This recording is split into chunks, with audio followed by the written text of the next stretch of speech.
All right, guys, we got Matthew's truck here. It's coming apart. Me and Julie stayed late last night. Yeah, we got quite a bit of it done. We got the underside painted.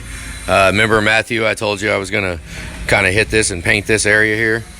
Yeah, we power washed it. All that was loose. It's pretty much, I mean, you know, we're not, like I said, we're not a body shop, but at least we can do is take off all the loose crap, and we'll paint it with the same frame paint. Just put a little black spot. Just try to keep it. But we have not washed the frame yet because we were considering that it's engine out, and if it's engine out, there's no use in going through all the hassle of working around the engine. I can take that, all this. Look how dirty this is. It's pretty nasty. Bed plate like son of a gun. Bed plate leaking. Looks like all kinds of crap was leaking. The cylinders, though, I checked the cylinders. Here, let me show you. Okay, this is set up for standard size with 2.5 thousandths cylinder clearance. Now, 2.5 thousandths, you can go to about 3.5 would be still within spec. So, if you add another one to it, the cylinders actually look good. Size-wise, they look good. Now, as far as oil consumption and actual oil retention, see, you're 2,000. So they're all about that. I already went through and barred it over. I checked them all. They're all. So 3 thousandths. 3 thousandths is what I actually called it. So they're 3 thousandths worn. That's pretty good. I mean, that's pretty good. The thing that begs the question would be, do we want to go ahead and just do a ball hone? Because we got whiz wheel. Let's see if I can show it, if you can zoom in on it. I have not cleaned the block yet. I haven't done any. I think I wiped it off. I think that's all I did. But you can see all the staining in the cylinders. A lot of that's smooth. I mean, a ball hone. I mean, we can hone it back there. We can put it in. We can hone it with diamonds if you want. We can do that. Ball hone also would keep you from buying pistons. Then you just buy rings, which, there would be whichever way. I mean, it's, nothing's ever perfect. Hell, I mean, hope not. Well, we try for it. We try to get it perfect, but there's a lot of damaged spots in the cylinders, quite a bit, but there's pretty much no ridge. I mean, damn near no ridge. See, that's not too bad, but there's a couple of spots all over the place. I mean, right there's where combustion happens, right up here at the top. Whatever. We'd also, if we pulled it out and did bed plate, I don't even like doing a bed plate anymore. I don't really like doing just a bed plate without taking the rods and pistons without disassembling the rotating assembly. I really don't like to. I don't like to do it because you don't have an indication when you tighten that bed plate down, you've got the spring, you've got the ring pressure and basically the friction of, the rings barring it over. And it's hard to tell if you got any kind of hard spot when you're tightening down the mains. That's just, everybody normal. You tighten down a set of mains, the first thing you do is spin it, see how it spins, right? Well, when you do a bed plate without taking the rotating assembly apart, you can't tell how it spins. So, I've been actually shearing away from just doing straight bed plate jobs just for that reason. I mean, I've never had any issues, any adverse effects, because I did a crap load of bed plates just like that. And never, ever had any kind of issues come from it, ever. So maybe I'm just overthinking it and who cares, but I kind of just anymore, I like to, if we're going to go down there and do that, we're going to disassemble it and go through and that's where this one is a question. Do we go ahead and cut it? I bet you 10 would clean that up. I bet they'd be perfect. And then we got to measure protrusion and then feeler gauge, right? A feeler gauge is one thing. I mean, we can go and spec it. We're going to do it. We're going to spec it. I'm going to clean it first. I'm going to clean it as if I'm putting the heads back on it. Just real quick. It's quick, but kind of quick. But, a feeler gauge is, width of a finger. It's so that'll be one thing. But if there's a smaller section that's the size of the feeler gauge, like a zip wheel, like a little gouge in it where a zip wheel is, that some coolant could fit out. Look, you can kind of see it all right there. See it all? Right? It's just all over the place. So there could be a lot of different imperfections that you won't pick up with the feeler gauge because of the width of the feeler gauge. Now, I had like needles or something like that, or something real thin. I don't freaking know. Whatever.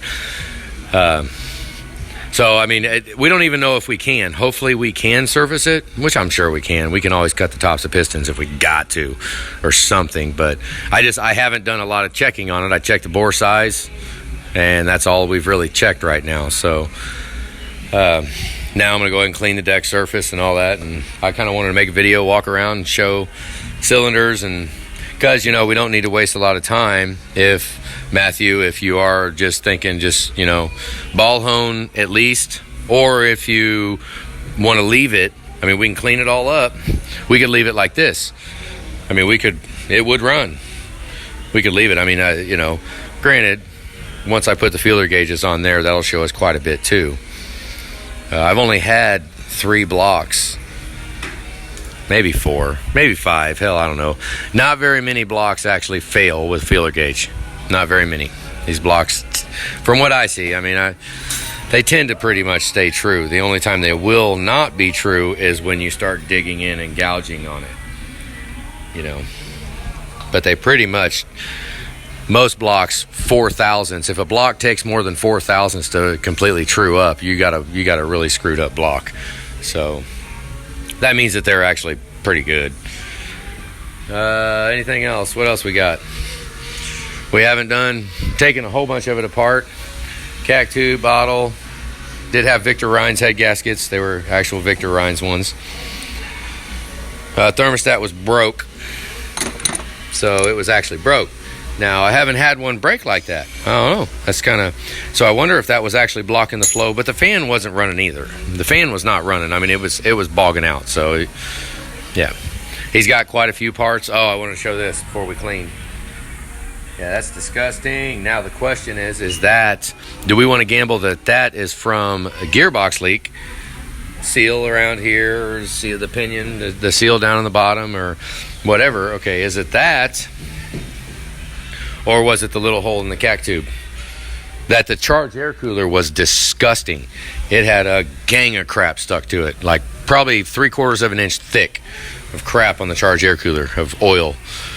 So very well, that gearbox could be fine, and it's just dirty. So I mean, we could do a gearbox afterwards. I don't think I'd gamble, because that is a high dollar gearbox right there. You're gonna drop $1,000 easy, maybe even like $1,300 on it, because at $550, that's big stuff. But I mean, big stuff for what we do. You know, I mean, I know they make bigger or whatever, but yeah, we got the top all done. It looks good. Oh, broke a freaking stud off. We was talking about exhaust, and it was so freaking rusted. I mean, I heated it up. I wire brushed it. I tried, but it broke the stud off. The stock exhaust, I freaking hate that. But, I mean, he might go ahead and go with some aftermarket exhaust, maybe. Just because I told, you know, I normally bag on aftermarket exhaust. But if you're going to put a set of exhaust on, do it cab off, brand new. You can line all that up. Oh, it's so nice. It's so nice. I guess I don't have my head on straight when I think it's, oh, you need exhaust put on? Just raise cab. No, just kidding. No, that's funny. Come on, that's funny. Pump was updated. Turbo VGT solenoid has no ears to lock onto. That's freaking cool. It's pretty nasty. I don't remember if it was oil rails. I haven't even touched them yet to see if they need O-rings or not. Balancer, dual alternator balancer, it's pretty much seized on there. I haven't decided yet if I want to actually separate it or just leave it together. I don't know. We haven't decided yet. Down this side, let's take a look here. I mean, it's pretty nasty, right? I mean, you'd agree. It does have certified transmission in it. I don't know which one that is. We'll go ahead and put the numbers on here so you can see serial number, and maybe if document it where you can screenshot that or something for Matthew.